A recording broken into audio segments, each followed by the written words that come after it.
दोस्तों welcome back to my YouTube channel J classes 05 पर फिर से स्वागत है दोस्तों। तो दोस्तों आज के हम लोग इस वीडियो पर देखने वाले हैं क्लास 11 का हम लोग देखने वाले ज्योग्राफी का very important VVI question answer जो आपके डायरेक्ट एग्जाम में देखने के लिए मिलेगा। इसलिए आप लोग इस वीडियो को बिना स्किप करके देखेगा और अंत तक देखिएगा। तो चलो हम लोग समय नहीं गवाते और वीडियो को स्टार्ट करते हैं। तो फर्स्ट क्वेश्चन में पूछा गया है कि अधिवास भूगोल एवं जनसंख्या भूगोल का संबंध किससे है।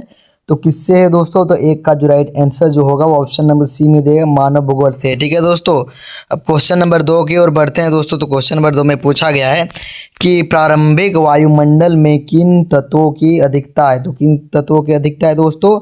तो 2 का राइट आंसर होगा मेरे प्यारे दोस्तों, ऑप्शन नंबर ए हो जाएगा, हाइड्रोजन एवं हीलियम। ठीक है दोस्तों, अब क्वेश्चन नंबर 3 की ओर बढ़ते हैं दोस्तों। तो पूछा गया है कि गुटेनबर्ग अशांत्य किन 2 परतों की सीमा को कहते हैं। तो किसको कहते हैं दोस्तों? तो 3 का right answer option number B हो जाएगा, मेंटल और क्रोड। अब क्वेश्चन नंबर 4 की ओर बढ़ते हैं दोस्तों। तो क्वेश्चन नंबर 4 में पूछा गया है कि महासागरीय अधस्थल विस्तार सिद्धांत का प्रतिपादन किसने किया था दोस्तों? तो इसका जो राइट आंसर होगा मेरे प्यारे दोस्तों वो हो जाएगा 4 का ऑप्शन नंबर डी हो जाएगा, यानी कि हैरी हेक्स हो जाएगा। ठीक है, हैरी हेक्स। क्वेश्चन में बढ़ते हैं 5 नंबर की ओर दोस्तों। तो पूछा गया है कि निम्नलिखित में से कौन सा स्थल रूप पवन के अपवर्तनात्मक अपरदनात्मक शक्ति द्वारा निर्मित नहीं होता है। तो मेरे प्यारे दोस्तों 5 का राइट आंसर होगा वो ऑप्शन नंबर क्या हो जाएगा? तो डी हो जाएगा, यानी कि बालू का स्तूप हो जाएगा। ठीक है, बालू का स्तूप। अब क्वेश्चन नंबर 6 की ओर बढ़ते हैं दोस्तों। तो पूछा गया है कि सुनामी शब्द की उत्पत्ति कहाँ से हुई। जो सुनामी शब्द है, जो हम लोग सुनते हैं कि सुनामी आ गया, उस शब्द की उत्पत्ति किस भाषा से हुआ है। ठीक है, ये पूछा जा रहा है। ठीक है, तो 6 का राइट आंसर होगा मेरे प्यारे दोस्तों वो क्या हो जाएगा? जापानी भाषा, फ्रेंच भाषा, लैटिन या पुर्तगाली भाषा। तो मेरे प्यारे दोस्तों 6 का जो राइट आंसर होगा पुर्तगाल हो जाएगा। ठीक है, अब क्वेश्चन नंबर 7 की ओर बढ़ते हैं दोस्तों। तो क्वेश्चन नंबर 7 में पूछा गया है कि निम्न में से किस ज्वालामुखी प्रकार से सर्वाधिक तरल लावा प्रभावित होता है। तो ये कौन सा ज्वालामुखी हो जाएगा मेरे प्यारे दोस्तों? तो 7 का राइट आंसर क्या हो जाएगा? तो बेसाल्ट प्रवाह हो जाएगा, बेसाल्ट प्रवाह ज्वालामुखी। ठीक है, आप लोग याद कर लेना है। ठीक, अब क्वेश्चन नंबर 8 की ओर बढ़ते हैं दोस्तों। तो पूछा गया है कि गर्मियों में उत्तरी मैदान में बहने वाले गर्म एवं शुष्क हवा को क्या कहा जाता है दोस्तों? तो उसको हम लोग क्या कहते हैं दोस्तों? तो ये इसका क्वेश्चन आप लोगों को पता ही होगा। इसका राइट आंसर हो जाएगा लू, लू हो जाएगा। ठीक है दोस्तों, 8 का ऑप्शन नंबर बी। अब क्वेश्चन नंबर 9 की ओर बढ़ते हैं। तो इसमें पूछा गया कि हिमालय किस सागर के अवसादों से निर्मित है। तो किस सागर के अवसादों से निर्मित है दोस्तों? हिमालय।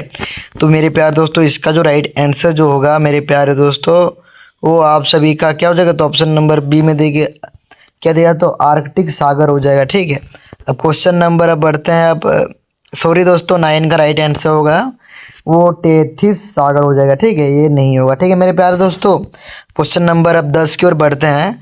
तो इसमें पूछा गया है कि निम्न में से कौन सा हिमनद द्वारा निर्मित निपेक्षित स्थल रूप है। तो मेरे प्यारे दोस्तों 10 का जो राइट आंसर जो होगा वो ऑप्शन नंबर डी हो जाएगा। ठीक है, एस्कर हो जाएगा। क्या हो जाएगा? तो एस्कर। अब क्वेश्चन नंबर 11 की ओर बढ़ते हैं। तो इसमें पूछा गया है कि ज्वारीय परिकल्पना सर्वप्रथम किसने प्रस्तुत किया।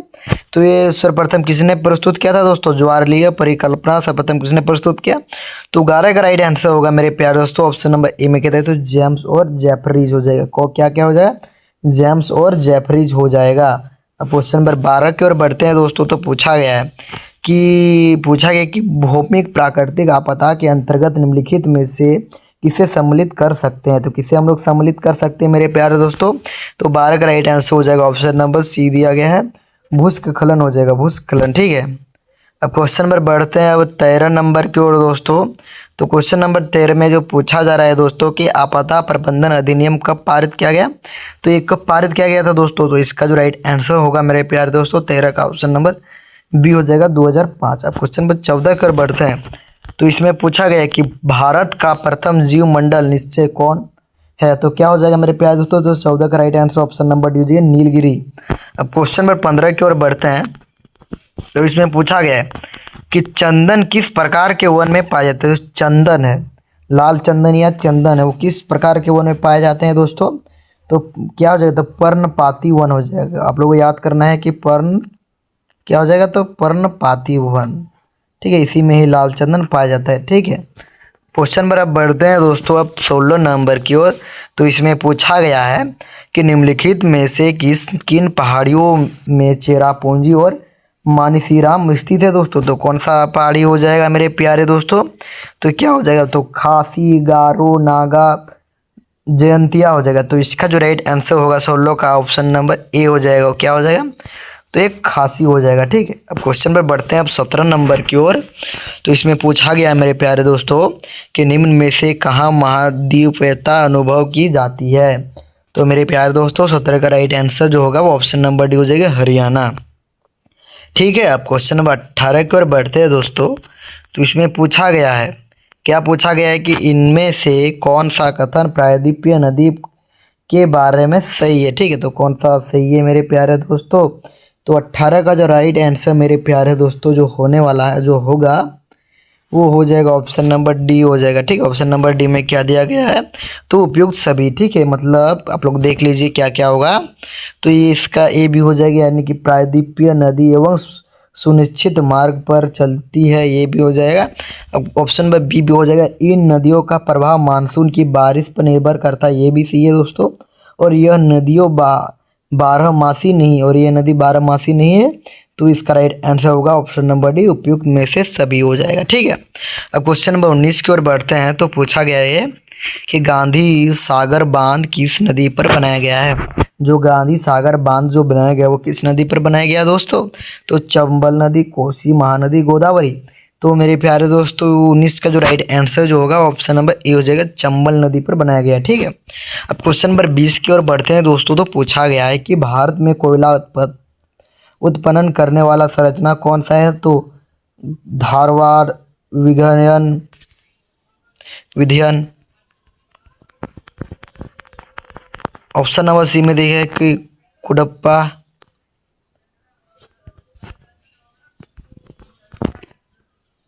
तो मेरे प्यार दोस्तों 20 का जो राइट आंसर होगा वो ऑप्शन नंबर ए हो जाएगा, यानी कि धारवाड़ हो जाएगा। ठीक है दोस्तों, अब क्वेश्चन नंबर 21 की ओर बढ़ते हैं दोस्तों। तो आप लोग इस चैनल पर न्यू है तो सब्सक्राइब कर लीजिए, ताकि आपके लिए मैं इसी प्रकार very very important question answer आप लोगों के लिए मैं अपलोड कर सकूं। ठीक है दोस्तों, तो आप लोग न्यू है तो सब्सक्राइब कर लीजिए और बेल आइकन को भी प्रेस कर लीजिए। ठीक है, अब क्वेश्चन नंबर 21 की ओर बढ़ते हैं दोस्तों। तो पूछा गया है कि महाराष्ट्र पश्चिम घाट को किस नाम से जाना जाता है दोस्तों। तो महाराष्ट्र के पश्चिम घाट को हम लोग किस नाम से जानते हैं? तो 21 का right answer option number A हो जाएगा, सह्याद्री हो जाएगा। ठीक है, अब क्वेश्चन नंबर 22 की ओर बढ़ते हैं। तो पूछा गया है कि हिमालय निम्नलिखित में से किसका उदाहरण है। तो हिमालय निम्नलिखित में से किसका उदाहरण है दोस्तों?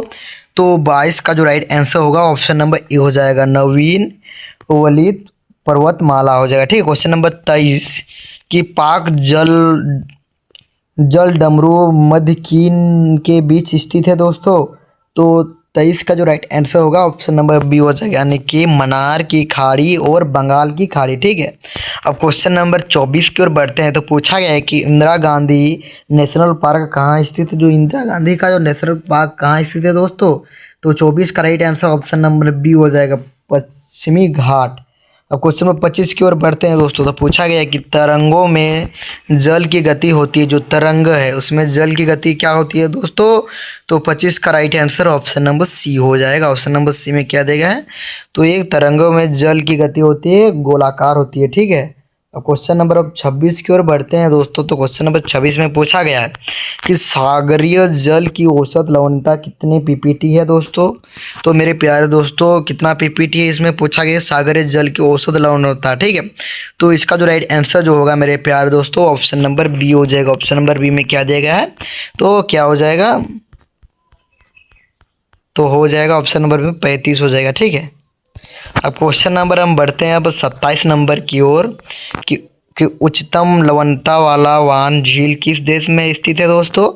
तो 27 का right answer option number C हो जाएगा, तुर्की हो जाएगा। ठीक है, क्या हो जाएगा? तो तुर्की। अब क्वेश्चन नंबर 28 की ओर बढ़ते हैं। तो पूछा गया है कि क्योटो प्रोटोकॉल की उद्घोषणा कब की गई थी। तो 28 का राइट आंसर होगा ऑप्शन नंबर ए हो जाएगा। ऑप्शन नंबर ए में क्या देगा? तो 1997 हो जाएगा। ठीक है, क्वेश्चन नंबर अब 29 की ओर बढ़ते हैं। तो पूछा कि निम्न में से कहाँ सबसे लंबा दिन और रात होता है, मतलब कहाँ पर सबसे बड़ा दिन और सबसे बड़ा रात होता है दोस्तों। ये क्वेश्चन बहुत इंपॉर्टेंट है, आपके एग्जाम के लिए और आपके नॉलेज के लिए भी, ठीक है। तो 29 का जो राइट आंसर जो होगा वो ऑप्शन नंबर डी हो जाएगा, डी यानी कि ध्रुव।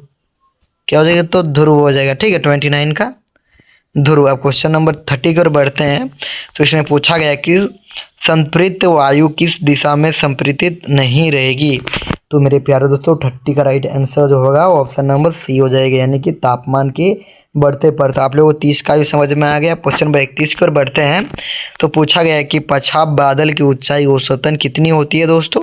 तो 20 नहीं है दोस्तों, 31 का right answer option number C हो जाएगा, यानी कि 8,000 से 12,000 मीटर, ठीक है। अब क्वेश्चन नंबर बढ़ते हैं अब 32 नंबर की ओर कि समदाब रेखाएं यदि दूर दूर हो तो वैसे क्षेत्र में दाब प्रवणता कैसी होती है? तो 32 का right answer option number B हो जाएगा। ऑप्शन नंबर बी में क्या दिया गया है? तो ऑप्शन नंबर बी में देखिए कम हो जाएगा, ठीक है। अब क्वेश्चन नंबर अब बढ़ते हैं अब 33 नंबर की ओर कि सामान्यतः ऊंचाई के साथ तापमान घट जाता है, इसे क्या कहा जाता है दोस्तों? तो 33 का राइट आंसर जो हो जाएगा ऑप्शन नंबर बी हो जाएगा, उसको हम लोग सामान्य ह्रास दर कहते हैं, ठीक है। अब क्वेश्चन नंबर 34 में पूछा गया है कि किस तिथि को सूर्य मकर रेखा पर लंबवत होता है? तो मेरे प्यारे दोस्तों 34 का जो राइट आंसर जो होगा ऑप्शन नंबर बी हो जाएगा, वो हो जाएगा 22 दिसंबर। अब क्वेश्चन नंबर 34 हो गया। 35 कर बढ़ते हैं। तो पूछा गया है कि पवन चलने का निम्न में से क्या कारण है? तो पवन किस चीज़ से चलता है दोस्तों? तो इसका जो राइट आंसर जो होगा 35 का ऑप्शन नंबर डी हो जाएगा, वायुदाब और भिन्नता, ठीक है। अब क्वेश्चन नंबर 36 कि भूमिगत जल द्वारा चुना पत्थर प्रदेश में निर्मित निवेशात्मक स्थल रूप से कौन सा है दोस्तों? तो 36 का जो राइट आंसर जो होगा वो ऑप्शन नंबर डी हो जाएगा, रेड स्लेट क्लोराइट हो जाएगा, ठीक है, स्लेट क्लोराइट। अब क्वेश्चन नंबर बढ़ते हैं 37 नंबर की ओर। तो पूछा गया कि मालवा अवधाव को किस श्रेणी में सम्मिलित किया जाता है?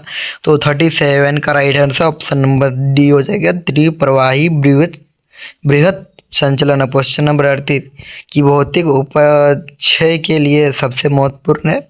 तो इसका राइट आंसर जो होगा मेरे प्यारे दोस्तों वो हो जाएगा ऑप्शन नंबर क्या हो जाएगा? ए हो जाएगा, ठीक है। ऑप्शन नंबर ए में क्या दिया गया है? तो तापमान हो जाएगा, ठीक।